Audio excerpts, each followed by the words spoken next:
سب کچھ ہو بیوی نہ ہو تو تنہائی کا احساس مار دیتے ہیں۔ بیوی کے بغیر کوئی زندگی نہیں ہے، اور خامد کے بغیر عورت کی کوئی زندگی نہیں ہے۔ قریب ترین رشتہ بیوی ہے۔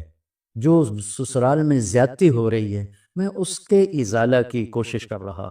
تو ہم ایک ہندی معاشرے سے متاثر ہیں جہاں بیوہ کی کوئی سنوائی نہیں، مطلقہ کی کوئی سنوائی نہیں۔ اور تمہیں عجیب بات بتاؤں، یورپ میں نظر آتا ہے عورت بڑی آزاد ہے، یورپ کی عورت پر یہاں سے بھی زیادہ ظلم ہوتا ہے۔ اللہ تعالیٰ نے جتنے انسانی رشتے بنائے ہیں، ماں باپ، بہن بھائی، چاچے تائے، دادا دادی، نانا نانی، ساس سسر، خالہ بھانجا بھتیجا، پھوپھی پھوپھا، یہ جتنے اللہ نے رشتے بنائے ہیں، ان میں سب سے اہم رشتہ خامد اور بیوی ہے۔ سب سے اہم رشتہ خامد اور بیوی ہے۔ سب سے قریب ترین رشتہ خامد اور بیوی۔ لباس سے زیادہ کوئی چیز میرے قریب ہے؟ آپ کے قریب؟ لباس سے زیادہ کوئی چیز قریب ہے؟ بولو۔ تو اللہ تعالیٰ کہہ رہا ہے کہ میری بیوی میرا لباس ہے، اور میری بیوی سے کہہ رہا ہے کہ تیرا خامن تیرا لباس۔ تو میں سے مراد سب شادی شدہ، جتنے شادی شدہ لوگ ہیں۔ تو میں بھی کون ہیں شادی شدہ طلبہ میں؟ ماشاءاللہ کافی بابرکت مجمع ہے نا۔ اچھا، تو اللہ تم سے کہہ رہا ہے تمہاری بیوی تمہارا لباس ہے۔ سب سے قریب شادی کے بعد قریب ترین رشتہ لفظ لباس بتا رہا ہے بیوی ہے۔ قریب ترین رشتہ بیوی ہے، اور جو قریب ترین ہوتا ہے وہ پہلے ہوتا ہے، اس کا حق پہلے آ جاتا ہے۔ قریب ہو گیا۔ اور کل میں نے کہا تھا کہ لباس اور میرے درمیان کوئی چیز حائل نہیں ہے۔ اس سے میں نے وہ ایک حدیث کو اس کے ساتھ جوڑا تھا جو آپ نے حضرت فاطمہ رضی اللہ تعالیٰ عنہ سے فرمایا تھا کہ جس سے میں پسند کروں اسے تو پسند نہیں کرے۔ تو چپ کر کے واپس چلی گئیں اور اپنی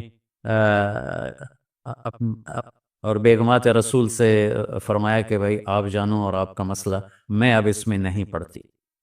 تو یہ رشتہ سب سے قریب ہو جاتا ہے، اس سے قریب اور کوئی رشتہ نہیں ہے۔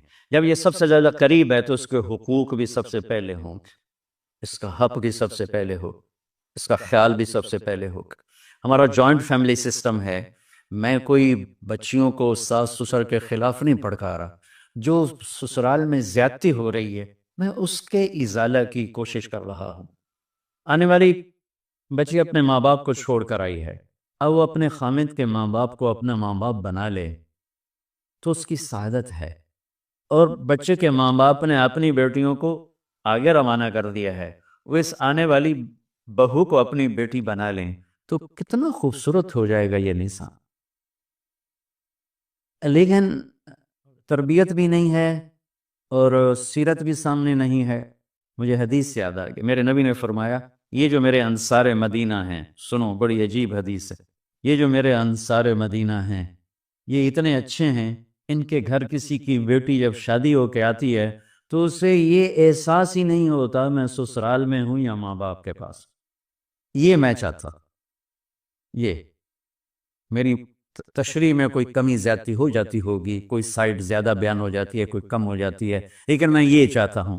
یہ حدیث مجھے اللہ نے ابھی یاد دلوائی ہے، حیات الصحابہ میں ہے، جلد اول میں ہے، کہ آپ نے فرمایا کہ یہ جو میرے انصار، میں دوبارہ کہہ رہا ہوں، یہ جو میرے انصار مدینہ ہیں یہ اتنے قابل تعریف ہیں کہ ان کے گھر جب کسی کی ڈولی اترتی ہے تو اس آنے والی بچی کو یہ احساس نہیں ہوتا کہ میں اپنے گھر میں ہوں یا سسرال کے گھر میں۔ میرے عزیزو، کم از کم تم جو میری اولاد ہو، تم میری روحانی اولاد ہو، تم تو میری بات کو آگے چلاؤ کہ تم اپنے گھر کو، اپنی بیوی کو اس طرح رکھو، اپنے ماں باپ کو بھی اس پہ تیار کرو، اپنی بہنوں کو اس پہ تیار کرو۔ ایک رخ تنقید دی، اے کر دی بھائی، اے کر دی بھائی، یہ سارا یہ میرا ماحول ہے، پتہ اٹھیندی کے میں، باندھی کے میں، ٹردی کے میں، یہاں تک یہ ساری کہاں سونی بات ہے۔ تو بچے کے ماں باپ کہیں ہماری بیٹیوں کی تو شادی ہو گئی، اللہ نے ہمیں بیٹی دے دی ہے، اب ہم اس کو بیٹی بنا کے رکھیں گے، اور آنے والی کہے کہ میرے ماں باپ کو تو میں نے چھوڑ دیا، اب میرے خامد کے ماں باپ میرے ماں باپ ہیں، میں نے ان کے پاؤں دھو کے پینے ہیں، تو خود اپنی خوشی سے سارے گھر کی خدمت کرے، کون روکتا ہے؟ لیکن جو ہمارا ایک جابرانہ ماحول ہے، اس نے اس رشتے کو توڑ کے رکھ دیا ہے. یہ جو آنے والی لڑکی ہے اس کے ذمے ہے نسل تیار کرنا. نسل، میری بہو سے میری نسل چلے گی اور میں اسی پر جوتا اٹھا کے کھڑا ہوں، کتنی بڑی زیادتی. ماں یہ نہیں سوچتی کہ میری نسل جو چلے گی اس لڑکی سے چلے گی. اب ساس اگر یوں سوچے کہ میری نسل اس سے چلے گی، سسر یوں سوچے میری نسل اس سے چلے گی، خامن یوں سوچے کہ میری نسل اس سے چلے گی، خامن کی بہنیں یوں سوچے ہمارے بھائی کی، ہمارے باپ کی نسل اس سے چلے گی، تو ہم اس کو عزت دیں، محبت دیں، پیار دیں. تو وہ پاگل ہے جو تمہیں کاٹ کھائے گی یا تم سے لڑے گی. اس کو تانے اتنے ملتے ہیں، ذلت اتنی ملتی ہے. اور میں نے جیسے کہا لباس سب سے قریب ہے، تو اس کے بعد بیوی کا حق سب سے پہلے آ جاتا ہے. ماں باپ کی طرف سے زیادتی آئے تو تمہارے ذمے ہے اپنی بیوی کو بچاؤ، اللہ کے واسطے اپنی بیویوں کی حفاظت کرو. ہاں، تمہاری بیوی کی طرف سے زیادتی آئے تو اللہ کے واسطے ماں باپ کی حفاظت کرو. تو اس کا مطلب یہ نہیں کہ تم ڈنڈا اٹھا رہو، اپنے اخلاق کیسے بناؤ، سپرنگ بن جاؤ. سپرنگ جو فریشر سے کو قبول کر کے دب کر نیچے چلا جاتا ہے، نیچے جانے میں جڑ جانے کا نظام چھپا ہوا ہے کہ جھک جاؤ. ماں باپ ناراض ہو ان کے پاؤں پکڑ لو، بیوی ناراض ہو اس کے پاؤں پکڑ لو. ذلت میں عزت چھپی ہوئی ہے، ساری زندگی کا تجربہ بتا رہا ہوں. ذلت، اللہ کی رضا کے لیے ذلت اٹھانے میں عزت چھپی ہوئی ہے. ہن لباس لکم. کتنا ہی مجھے غصہ چڑھا ہو میں اپنے کپڑے پھاڑوں گا. مجھے غصہ آ گیا میں نے اپنے کرتے پھاڑنے کو، کسی یہ پاگل تو کرے گا، سمجھدار دوے دا کرتا پاڑے گا، اپنا نہیں پاڑے گا. اب مجھے بیوی پہ غصہ چڑھ گیا تو میرا لباس ہے، اس کو تار تار کر دوں، گالیاں دوں، تھپڑ ماروں. تو ایسے جیسے میں اپنے کرتے کو پھاڑ رہا اور اپنے کرتے کو تار تار کر رہا. بیوی کو غصہ چڑھے تو وہ اپنے کپڑے پھاڑتی ہیں. کپڑوں کے لیے کتنے حفاظتی نظام ہیں، الماریاں بنی ہوئی ہیں اور ہینگر بنے ہوئے ہیں، کریز خراب نہ ہو. ہم کھاتے ہوئے کیا کرتے ہیں، آگے اگر کپڑے نئے پہنے ہوں تو آستینیں چڑھا لیتے ہیں کہ کہیں کوئی شوربہ، کچھ سالن ادھر نہ لگ جائے، ادھر نہ لگ جائے. میں جب بھی بیٹھتا ہوں تو میری بیوی کہتی ہے آستینیں چڑھاؤ، آستینیں چڑھاؤ، لگنا چاہے. اور آگے ہم کیا کرتے ہیں، تولیہ رکھتے ہیں، نیپکن رکھتے ہیں، رومال رکھتے ہیں. بڑے بڑے ہوٹلوں میں جاؤ تو پہلے وہ ساتھ رکھا ہوتا ہے کہ کوئی کھانے کا ذرہ گرے، سالن کا کوئی قطرہ گرے تو آپ کے کپڑے خراب نہ ہوں. ہم کیچڑ میں جا رہے ہوں تو ہم اپنے پاؤں گندے کر لیتے ہیں، کپڑے گندے نہیں ہونے دیتے. اپنے شلوار اوپر کر لیتے، پتلون اوپر کر لیتے، پاجامہ اوپر کر لیتے ہیں. تو جب کہیں سے کوئی آنے لگے ایسی ناگواریوں تو اپنے اوپر لے لو، بیوی پہ نہ آنے دو. ہم کپڑا بچاتے ہیں یا پاؤں بچاتے ہیں؟ کپڑا بچاتے، شلوار اوپر ٹانگ لیتے، کرتے کو یوں سمیٹ لیتے ہیں. تو جتنا کیچڑ ہے حالات کا، واقعات کا، اخلاق کا، وہ کیچڑ اپنے اوپر لے لو، بیوی کو بچا لو. اور بیوی کیا کرے، وہ جتنا کیچڑ ہے حالات کا، واقعات کا، ناگواریوں کا، اپنے اوپر لے لے، خامد کو بچا لے. لباس کا اور کیا کام ہے، یواری سواتکم، یہ تمہارے عیب چھپاتا ہے. تو میرا کام کیا ہے، میں بیوی کی کمیاں چھپاؤں، ڈھنڈورا نہ پیٹوں. بیوی کا کام کیا ہے، خامد کی کمیاں چھپائے، ڈھنڈورا نہ پیٹ. دوسرا کام کیا ہے لباس کا، وریشہ، لباس مجھے خوبصورت بناتا ہے. یہ ایک واحد رشتہ ہے جو زندگی کو خوبصورت بناتا ہے. سب کچھ ہو بیوی نہ ہو تو تنہائی کا احساس مار دیتا ہے. اس سے ایک اور مطلب نکلتا ہے کہ لباس کے بغیر ایک لمحہ گزارا نہیں. سارا دن پانی نہیں پیتے ہیں نا، اب میں بیان میں پانی پی رہا ہوں کیونکہ 16 گھنٹے تو گزارے نا، پانی نہیں پیا، کھانا نہیں کھایا. 16 سیکنڈ لباس کے بغیر گزار سکتے ہیں؟ بولو. کوئی بھی کمرے میں نہ ہو، تم تنہا ہو، تم کپڑے اتارو تو تم اپنے آپ کو عجیب فیل کرو گے. تم خود اپنے آپ کو چادر میں چھپانے کی کوشش کرو گے. ان لباس ایک ایسی زبردست ضرورت ہے بلا دلیل کہ تم تنہا کمرے میں بھی کپڑے اتارو تو تم اپنے آپ کو عجیب سا محسوس کرتے ہو. اس سے پتہ چلا کہ بیوی کے بغیر کوئی زندگی نہیں ہے اور خامد کے بغیر عورت کی کوئی زندگی نہیں ہے. یہ ہمارا بدبخت معاشرہ ہندی کہ کسی بچی کو طلاق ہو جائے وہ گل سڑ کے مر جاتی، اس کی شادی نہیں ہوتی. کوئی جوان بچی بیوہ ہو جائے وہ سسک سسک کے مر جاتی، اس کی شادی نہیں ہوتی. کوئی 40-50 سال کا ہو جائے مرد، اس کی بیوی مر جائے، کوئی اس کو لڑکی دینے کے لیے تیار کوئی نہیں. اور لباس کا لفظ بتاتا ہے کہ شادی کے بغیر انسان ننگا ہے، اور ننگے انسان کا کوئی کہیں بھی گزارا نہیں ہے. لفظ لباس بتاتا ہے کہ ہم اس چیز کو رواج دیں کہ شادیاں ہوں، بیوہ کی شادی ہو، مطلقہ کی شادی ہو، کوئی کس کی بیوی مر جاتی ہے. حضرت ابن مسعود کا فرمان ہے اگر میری موت میں 10 دن باقی ہوں تو بھی میں شادی کر لوں گا اگر میری بیوی مر جائے. ابو ہریرہ کہتے ہیں اگر میری زندگی میں 7 دن باقی ہوں اور میری بیوی مر جائے تو میں 1 ہفتہ بھی شادی کے بغیر نہیں رہوں گا، میں شادی کر لوں گا. تو ہم ایک ہندی معاشرے سے متاثر ہیں جہاں بیوہ کی کوئی سنوائی نہیں، مطلقہ کی کوئی سنوائی نہیں، اور کوئی جوان بھی 2-4 بچے ہوں اور بیوی مر جائے تو اس کی کوئی شادی نہیں ہے، وہ سسک کے وہ بلک بلک کے زندگی گزارتے ہیں. ہم لوگ اس کو رواج دے. لباس، لفظ لباس بتا رہا ہے کہ جیسے لباس کے بغیر ایک لمحہ آدمی چین سے نہیں بیٹھ سکتا، ایسے ہی اس رشتے کے بغیر زندگی میں کوئی خوبصورتی نہیں، کوئی حسن نہیں ہے.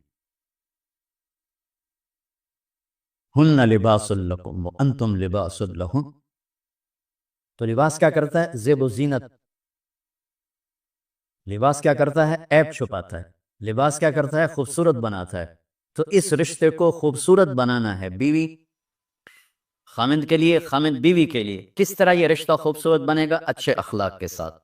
اچھے اخلاق کے ساتھ. اگر گھر والوں کے اخلاق اچھی ہوں اور بچی ساس سسر کو ماں باپ بنا لے، ساس سسر بچی کو ماں باپ بنا لے، خامند بیوی کو ہتھیلی کا چھالا بنا دے، بیوی خامند کو ہتھیلی کا چھالا بنا دے. میں قربان جاؤں اپنے نبی پر. ساری کائنات کو نور ایمان دینے والی ہستی، اور حضرت عائشہ رضی اللہ عنہ کو لقمے بنا کے کھلا رہے. کمال. حضرت عائشہ رضی اللہ تعالیٰ عنہ وہ بڑی بڑی بوٹیاں ہوتی تھی نا، وہ اٹھا کے ایسے نوچتی اور پھر رکھ دیتی، روٹی کا ٹکڑا تھا. میرے نبی وہی بوٹی اٹھاتے جہاں حضرت عائشہ نے نوچا ہوتا تھا، وہیں دکھا کے کرتے تھے ان کی محبت کو لینے کے لیے اور ہمیں سکھانے کے. حضرت عائشہ گلاس اٹھاتی، اور بڑے بڑے ہوتے تھے، اب تو یہ چھوٹے چھوٹے گلاس ہیں. بخل کا زمانہ آ گیا، پانی میں تھوڑا دن دیں. ہمارے دیہات کا کلچر تھا، اب تو مٹ گیا ہے، مہمان ہی کوئی نہیں ہوتے. جب کچی سڑکیں ہوتی تھیں اور ذرائع نہیں تھے تو بہت سے مسافر ہمارے ڈیروں میں آ کے رات گزارتے تھے. ہماری پہچان والے نہیں، اجنبی راہگیر، کوئی پہچان والے بھی، لیکن جو بھی تھے، کوئی اپنے ہیں، پہچان والے ہیں، دوست ہیں، مسافر راہگیر ہیں، ان کو رات کو کھانے کے بعد دودھ پلانا یہ ہماری تہذیب تھی کہ جتنے بھی ہیں دیرے میں 15 ہیں، 20 ہیں، 1 ہے، جاؤ بھائی روٹی کھا لی، ہم دودھ پلاؤ سارے ہیں. جانور بہت زیادہ ہوتے تھے، کھیتی باڑی کم ہوتی تھی، دودھ وافر ہوتا تھا. وہ گلاس اتنے بڑے بڑے ہوتے تھے، 3-3 پاؤ کا گلاس ہوتا تھا. تو ایک ہمارے دادے کے زمانے کا نا چاچا لال سنپال، وہ آ گیا. اب دیرے میں نوکر گیا دودھ پلانے، تو گلاس کو دیکھ کے نوکر سے کہندا پتر میں نہیں پیندا. اسا کہا چاچا کیوں نہیں پینا؟ اسا کہا 2 تو ود پیواں تو بے غیرت بنا، تے 2 تے میرا گزارا نہیں جا رہا، میں نہیں پیندا. تو عائشہ رضی اللہ تعالیٰ عنہ گلاس اٹھاتی اور یہ پیا، یہ رکھا. میرے نبی اٹھاتے اور جہاں حضرت عائشہ کے ہونٹ لگے ہوتے تھے وہاں ہونٹ رکھ کے. یہ زندگی سکھائی ہے. یا عائشو، کیا محبت سے بولا عائشہ نے، یا عائشو، یہ عاشقانہ انداز ہے، محبوبانہ انداز ہے. یا حمیراء، عائشہ اور دوڑ لگائیں. عائشہ مجھے پتہ چل جاتا ہے جب تم میرے اوپر ناراض ہوتی ہے. اب حضرت عائشہ نے کہا وہ کیسے؟ کہ جب تو میرے اوپر ناراض ہوتی ہے نا تو یہ نہیں کہتی مجھے رب محمد کی قسم، تو کہتی مجھے رب ابراہیم کی قسم. جب تو میرے اوپر راضی ہوتی ہے تو کہتی ہے مجھے رب محمد کی قسم، اور جب تو میرے اوپر ناراض ہوتی ہے تو کہتی مجھے رب ابراہیم کی قسم. کہ یا رسول اللہ صلی اللہ علیہ وسلم نام ہی آپ کا نہیں لیتی، میرا تو دل آپ پہ گیا، میری جان قربان ہے آپ پر. عرب کے ماحول میں اظہار عشق عیب تھا بیوی سے. ہاں، معشوق سے اظہار عشق ساری شاعری بھری پڑی. تم نے شعراء جاہلیت پڑھو یا بعد کو پڑھو، بھری پڑی. وَهَلْ تَبْكِينَ لَيْلَا إِذَا مِتُّ قَبْلَهَا وَقَامَ عَلَىٰ قَبْرِ النِّسَاءُ النَّوَائِحُ لَيْلَا. كما لو أصاب الموت ليلة بكيتها وجاد لها دمع من العين صافح وأغبط من ليلة بما لا أناله بلا كل ما ترب به العين طائع ولو أن ليلة، دیکھو ليلة ليلة ليلة، چار شعر ہیں ليلة، ہر شعر میں ليلة. ولو أن ليلة الرخيلية سلمت علي ودوني جندل والصفائح لسلمت تسليم البشاشة أو زقا إليها صدا من جانب القبر سائح. وہ بڑے زور شور سے لیلا لیلا لیلا اپنا اشار میں کہہ رہا ہے، لیکن بیوی سے اظہار عشق اے موت اس ماحول میں جس میں بیوی سے اظہار عشق ایک عیب تھا اور معشوق سے اظہار عشق شاعری بھری پڑی. ترکت ہوا لیلا وسعدا بمعزل، کیا کیا خوبصورت شاعری ہے. بے بالشموس الجانحہ تو غواربا اللابسات من الحرير جلابيبا حاولنا تفديتي وقفنا مراقبا فغداها أيديهن فوق كرا. عرب کی شاعری بھری پڑی ہے عشق و معشوقی سے. اس ماحول میں میرے نبی سے ایک شخص کہتا ہے یا رسول اللہ من احب الناس الیک، آپ کو سب سے زیادہ کس سے پیار ہے؟ بھری محفل ہے، مسجد الگ نہیں کہ یوں کر کے پوچھ رہا ہوں، بھری محفل میں آپ سب سے زیادہ کس سے پیار کرتے ہیں؟ تو آپ نے زور سے کہا عائشہ سے. اللہ اکبر اللہ اکبر، ہائے ہائے ہائے ہائے. وہ تو بھیل گئے، وہ کہنے لگے، ان کی تو سمجھ میں نہیں آئی بات. تو انہوں نے کہا یا رسول اللہ میرا مطلب ہے مردوں میں آپ کس سے زیادہ پیار کرتے؟ تو آپ کو اندازہ ہو گیا وہ کیوں یہ پوچھ رہا ہے، اس کو ہضم نہیں ہوا جواب. تو آپ نے کہنا تھا ابو بکر سے، تو آپ نے فرمایا مردوں میں عائشہ کے ابا سے. ابوہا عائشہ کے ابا سے. کیا زندگی سکھائی. ہن لباس لکم وانتم لباس لہن، یہ تمہارا لباس ہیں. تمہیں کتنا ہی غصہ چڑھے لباس تو نہیں پھاڑو. تمہیں غصہ چڑھے بیوی کو بے عزت نہ کرو. بیوی کو غصہ چڑھے تو کرتا پھاڑے گی، اپنا دوپٹے کو آگ میں ڈالے گی نہیں، اس کو بچائے گی. صرف پاگل یہ کام کرتا ہے.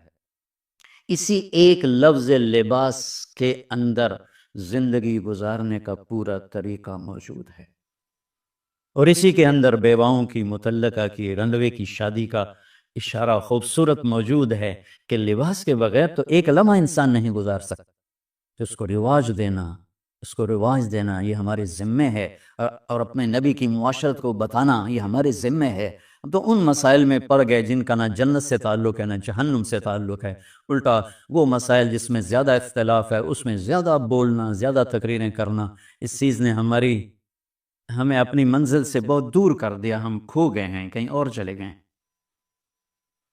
تو اس عرب کے ماحول میں میرے نبی نے لباس بنا کے دکھایا.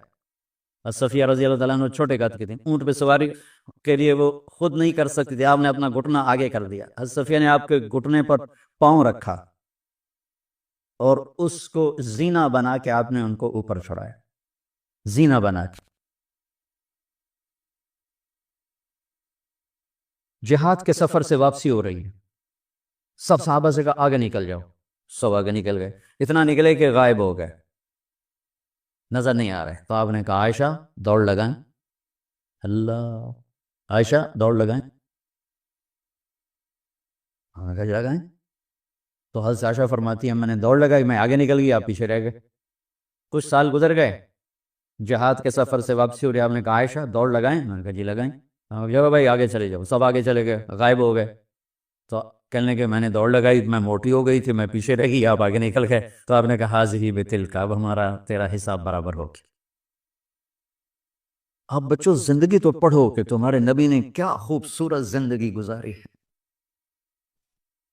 ایک صحابی کہتے ہیں دائم الفکر متواصل الاحزان، کیسے تھے ہمارے نبی؟ تو وہ جواب دیتے ہیں بڑے غمگین، بڑے فکر مند.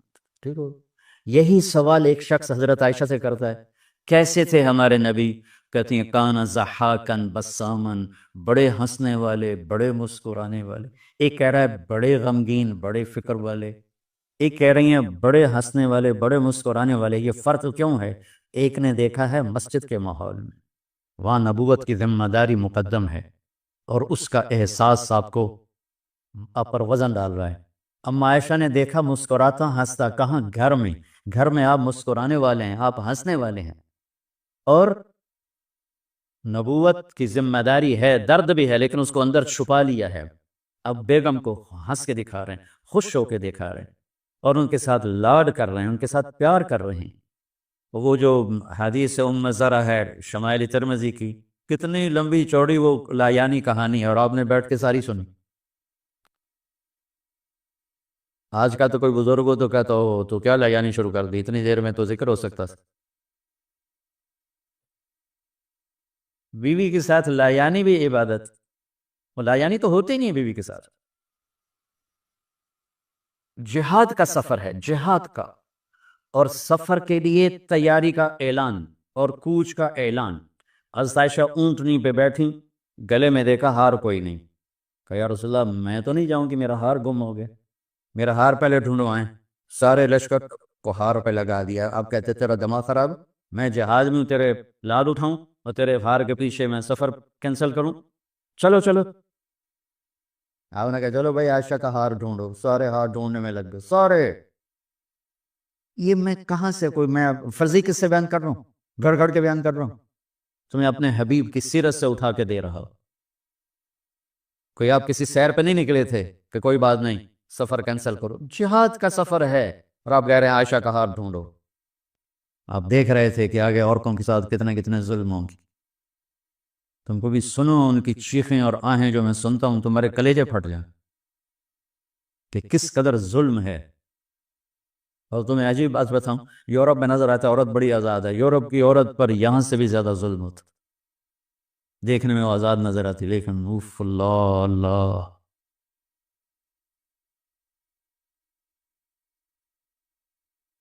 شام ہو گئی، بس قافلہ رک گیا، اب تو شام ہو گئی، ہار نہیں ملا۔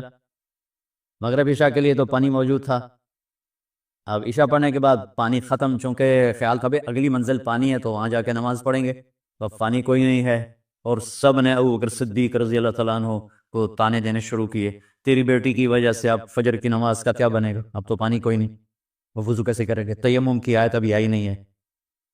تو حضرت ابو بکر صدیق کو غصہ چڑھا، وہ گئے اللہ کے نبی کے خیمے میں، وہ تو باب تھے، تو آگے اللہ کے نبی حضرت عائشہ کی گود میں سر رکھے سو رہے تھے، حضرت عائشہ یوں بیٹھی ہوئی تھی۔ اب کیا کریں، وہ سوئے ہوئے ہیں تو بول تو سکتے ہی نہیں، تب وہ چہرے سے ان کو ڈانٹ رہے ہیں،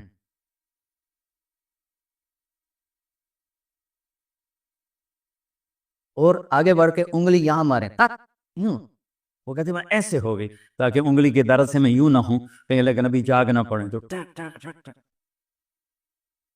تیری وجہ سے آج سارے صحابہ تکلیف میں، آپ پانی کوئی نہیں ہے، گویا چہرے سے سارا کچھ کہہ رہے ہیں، یوں کر رہے ہیں، چہرے سے سارا کچھ بتا رہے ہیں، اور غصے میں باہر آ گئے۔ اللہ کے نبی کی آنکھ کھلی، پتہ چلا پانی کوئی نہیں، نماز کا ٹائم ہے۔ اللہ نے کہا چلو فتیمموا صعیدا طیبا، چلو بھائی مٹی سے تیمم کرو، ہم نے تمہیں پانی سے بھی بے نیاز کر دیا۔ تو پھر سعد بن عبادہ کہنے گئے ابو بکر تیرے گھرانے کی یہ پہلی برکت تھوڑی ہے، اور بھی بڑی برکتیں پہلے ملی ہیں، پہلے سب ناراض ہو رہے تھے، پھر سارے خوش ہو گئے کہ یہ کیا مل گیا، اللہ نے ہمیں تیمم دے، کسی امت کو تیمم نہیں ملا۔ دیکھو یوں کر کے کر لو، اس سے کوئی پاک ہوتا، اور پھر یوں ایسے کر لو، چلو بھائی غسل سے بھی فراغت ہو گئی، پانی کوئی نہیں ہے تمہیں غسل کی ضرورت پڑ گئی ہے، تو اتنا ہی کام ہے، ضربتان۔ حضرت عمار بن یاسر نیا نیا تیمم کا حکم آیا تھا، پتہ تھا نہیں کیسے کرنا ہے، تو اس سفر میں تھے تو ان کو ضرورت پڑ گئی نہانے کی، انہوں نے کہا اب وضو کے لیے تو تیمم ہے بھائی یوں کر لو، لیکن نہانے کے لیے تو تیمم کیسے کروں گا؟ تو سارے کپڑے اتار کے ریت پہ کبھی یوں سے بھی بڑے لمبے چوڑے، عمار بن یاسر آ کر کہنے کہ یا رسول اللہ آج میں نے یوں تیمم کیا، انما یکفیک ضربتان، ارے وہاں بھی تجھے 2 ضربیں ہی کافی تھیں، یہ اور یہ۔ تو نماز پڑھی گئی، حضرت عائشہ نے کہا یا رسول اللہ ٹھیک ہے ہار نہیں ملتا چلیں۔ جب میرے نبی سے اما عائشہ نے کہا چلیں، تب آپ نے کہا چلو۔ وہ جب اونٹنی کو اٹھایا تو ہار اس کے نیچے گرا پڑا، وہ دھاگا کوتا اور پھسل کے نیچے چلا گیا، وہ سارے ادھر ادھر ڈھونڈتے رہے، اونٹ کو کسی نے اٹھایا نہیں۔ اللہ نے تیمم کی رخصت دینی تھی، اور ایک ہمیں خوبصورت زندگی کا درس دینا تھا کہ اتنے بڑے سفر میں بھی بیوی کے لاڈ کو مقدم کیا، ضرورت کو نہیں۔ ہار ضرورت ہے، بولو وہ بولو۔ اس لیے کہلوانا چاہتا ہوں کہ تمہیں مشکل سبق بتا رہا ہوں، یہ یہاں کرسی پہ بیٹھ کے بتانا بہت آسان ہے، جب ناگواری آتی ہے پھر پتہ چلتا ہے کہ اب اپنے آپ کو سنبھالنا کیسے۔ اگر ناگواریوں کو سہنا سیکھ جاؤ گے تو تمہارا گھر جنت بن جائے گا، اگر ناگواریوں کو اگلنا شروع کرو گے تو تم اپنے گھر کو جہنم بنا لو۔ یاد رکھنا، شکل صورت چند دن، روپیہ پیسہ ایک دن بھی نہیں، کپڑے زیور گاڑیاں چند دن، اور اخلاق موت تک ساتھ دیتے۔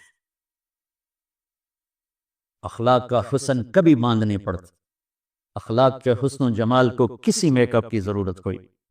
سوال ایسے نہیں آتا 3 کام جو کرے گا کبھی عزت نہ دیکھے گا، 3 کام جو کرے گا کبھی عزت نہ دیکھے گا، 3 کام جو کرے گا کبھی عزت نہ دیکھے گا، اور 3 کام جو کرے گا کبھی ذلت نہ دیکھے گا، 3 کام جو کرے گا کبھی ذلت نہ دیکھے گا، 3 کام جو کرے گا کبھی ذلت نہ دیکھے گا۔ جو جھوٹ بولتا ہے، جو ظلم کرتا ہے، جو دھوکہ دیتا ہے، جو جھوٹ بولتی ہے، جو ظلم کرتی ہے، جو دھوکہ دیتی ہے، عزت کے خواب دیکھنے چھوڑ دے، ذلت مقدر ہے اس جہان میں اس جہان۔ قوم ہو، فرد ہو، عورت ہو، مرد ہو، ظلم ہے، جھوٹ ہے، دھوکہ ہے، رب ذوالجلال کی قسم ذلت کے سوا کچھ نہ ملے گا۔ جو سچ بولتا ہو، جو عدل کرتا ہو، جو دیانتدار ہو، اس کے لیے عزت مقدر ہو گئی، ہو گئی، ہو گئی۔ سچ ایک فرد میں ہے، عدل ایک فرد میں ہے، دیانت ایک فرد میں ہے یا ایک قوم میں ہے، انہیں عزت دینا یقینی ہو گیا، میرا اللہ انہیں دے کے رہے گا، چاہے وہ اللہ کو مانتے ہیں چاہے اللہ کا انکار کرتے ہیں۔ آگے آخرت کا مسئلہ الگ ہے۔ یہاں قوم، فرد، قبیلہ، کوئی مذہب، پتھر کا پجاری، آگ کا پجاری سچ بولتا ہے، ظلم نہیں کرتا، دیانتدار ہے، اللہ کی قسم اللہ اسے عزت کی زندگی دے گا۔ رات کا تہجد گزار، دن کا روزے دار، کہیں ظلم کرتا ہے، کہیں جھوٹ بولتا ہے، کہیں دھوکہ دیتا ہے، ذلت اس کے ماتھے پہ لکھ دی جائے گی، اور موت کے بعد کی ذلت بھی ساتھ اٹھے گی۔ تو اللہ کو راضی کرو کیسے؟ کبیرہ گناہوں سے بچ کر، اس کے سامنے سر جھکا کر۔ دوسرا کام، اللہ کے بندوں کے ساتھ معاملہ کرو۔ سارا معاملہ 2 حدیثوں میں بتا دیتا، 2 حدیث کہ یہ 2 کام کر لو، ساری دنیا کے محبوب بن جاؤ گے، تمہارے گھر جنت بن جائیں گے، میاں بیوی میں محبت قائم ہو جائے گی، ساس بہو میں محبت ہو جائے گی، باپ بیٹے میں محبت ہو جائے گی، ماں بیٹی میں محبت ہو جائے گی، بھائی بھائی میں محبت ہو جائے گی۔ 2 کام، ان 2 میں سب کچھ چھپا ہوا ہے۔ میرے نبی نے فرمایا، معاذ الا انبئک بملاک ھذا کلہ، پوری حدیث۔ معاذ بن جبل نے کہا یا رسول اللہ کچھ جنت کے جانے کا راستہ تو بتائیں، جنت میں جانے کا راستہ تو بتائیں۔ انبئنی بعمل یدخلنی الجنہ، صاحب نے کہا سألت عن امر عظیم، بہت بڑی باتوں نے پوچھی ہے۔ تقیم الصلاۃ المکتوبہ،